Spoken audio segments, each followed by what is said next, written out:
right. Shall we? Let us. Indeed. Hi everyone, I'm Russ. I'm Mark. And this is a spirited endeavor. Priming the Pump Edition. That's right. All right, so we're going to do some American Single Malt tonight. Yeah. I know, right?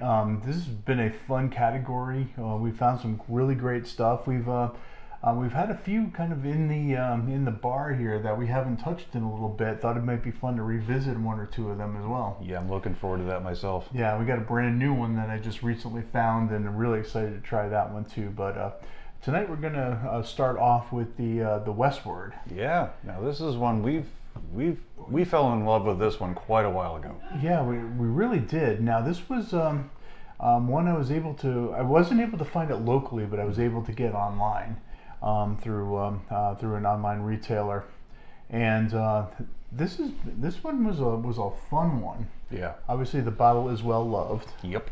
For good reason. For good reason too. So now the question is going to be, how will it hold up? Because a lot of whiskey has passed through here since we went this direction. Kind of what I'm thinking here. So we're gonna find out tonight. Yes, we are. And we're gonna put it up against a couple of newcomers and see if we've got a contender. Yeah, some of them look like heavy hitters too, so this is going to be fun. All right, well, let's get into this one. Awesome. Now, this is a single malt. Now, they've done a few different varieties too. Mm-hmm. So they've done a cognac cask. Mm-hmm. They put out a stout cask, which was a stout finish, which was fantastic. Yeah. Cork on that's a little dry too, so we better wet that thing. Yep. Yeah, stouts tend to work really well as a finish in our experience. I mean, I think our favorite thus far was the Lagavulin Offerman edition. Totally. So if your cork's dry, just a quick little dip and you're good to go. Absolutely. All right. So, yeah, so that's, I mean... it looks like whiskey. It's whiskey. No color added, non-chill filtered. Yeah. It's, there's amazing color in this. And really good oils, too. Yeah, that is an oily whiskey. Yeah, pretty.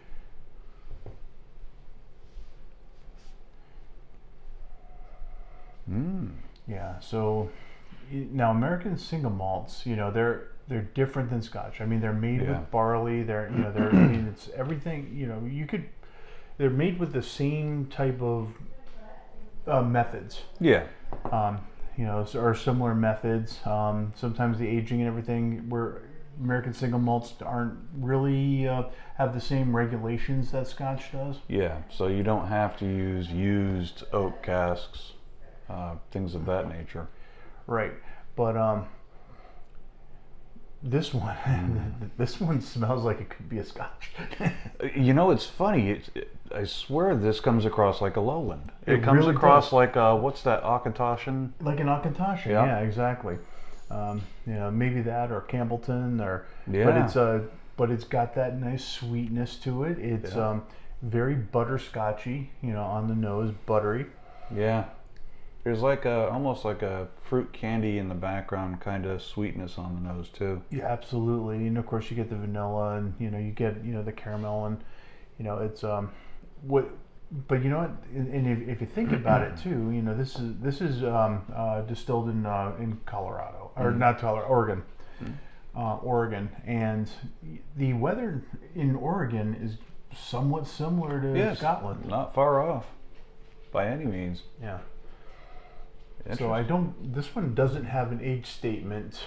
Well, if they're using new oak as opposed to used oak, I wouldn't think it would take as long to impart the flavor from the barrel as it would in Scotland. Say. No, it's not on the bottle. It doesn't say what it was aged in. But I mean, this really could pass for a Scotch. Oh yeah, definitely. On the nose, I would agree 100%. All right, let's see if we can pass on the taste. Yeah. Cheers. Yeah, that to me is like an Auchentoshan. Yeah, but with new barrel. I get a more barrel spice. Yeah, it's spicier. It's peppier, pepperier on the tongue. It's but I mean, it really could. Yeah, you could probably slip it in there, and It would be you'd be able to tell, but it's not you far wouldn't be off. sure. Yeah, it's butter biscuit and just yeah. That's just a fabulous whiskey. Yeah. And this has got a little age in the bottle here too. Mm-hmm. It's got a little bit of it's had a little bit of air to it. Yeah, definitely. I don't think it's changed it all that much. No. It might have rounded off some of the flavors on the palate initially, but everything still seems to be present. It's got nice oils, and then on top of it, having that spice on the back end really works well in this case. Yeah, that's just a pleasant whiskey. It really is. There's no hard edges to it. It's soft. It's fun. The pepperiness of it makes it fun. Yeah.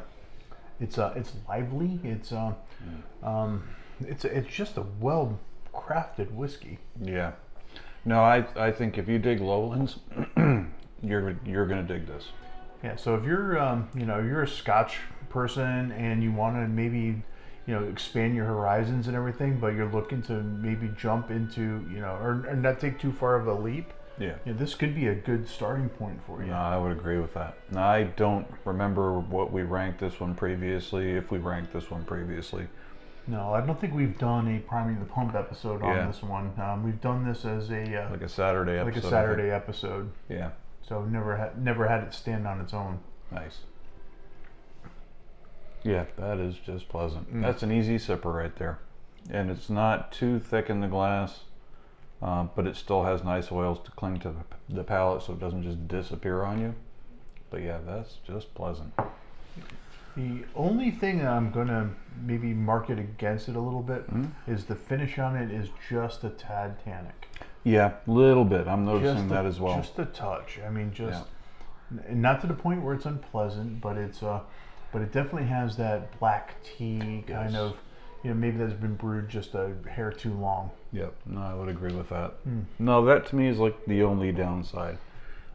Everything else, I think, it is what it is. It has its place. It doesn't pretend to be anything other than what it is. There's no peat. There's no nothing. It's like, this is my operating area, and it fits perfectly. Yeah, but the buttered biscuit and like the pound cake, that is present there. Yeah, you're gonna really, really dig that. Agreed. If you're a Scotch drinker. Well, what do you think? I'm going to give it a 4. Excellent. I think I'm going to go 3.5. Okay. Really tasty. Really like it. I would crank up the flavor a little bit, but that may be the air in the bottle speaking as well. So I'm not so sure on that one. Could be. I think a little higher proof on that would have been nice. That's a very good point as well. There's only 45% ABV. Yeah. No, that's... Well, and back when we really got into this one, I don't think we were quite the proof hounds that we are now. that is also so true. that may have something to do with it as well. So, yeah, I don't need it at 63%. No, not this one. But I think 50 would have been nice. I think so too. Yeah. I think the flavors would have been a little bit more impactful at that point. Awesome. Well, thanks for joining us, everyone. Hope you had a good time. Yeah, we sure did. We'll catch you on the next one. Take care. Thanks. Bye. Bye. Interesting.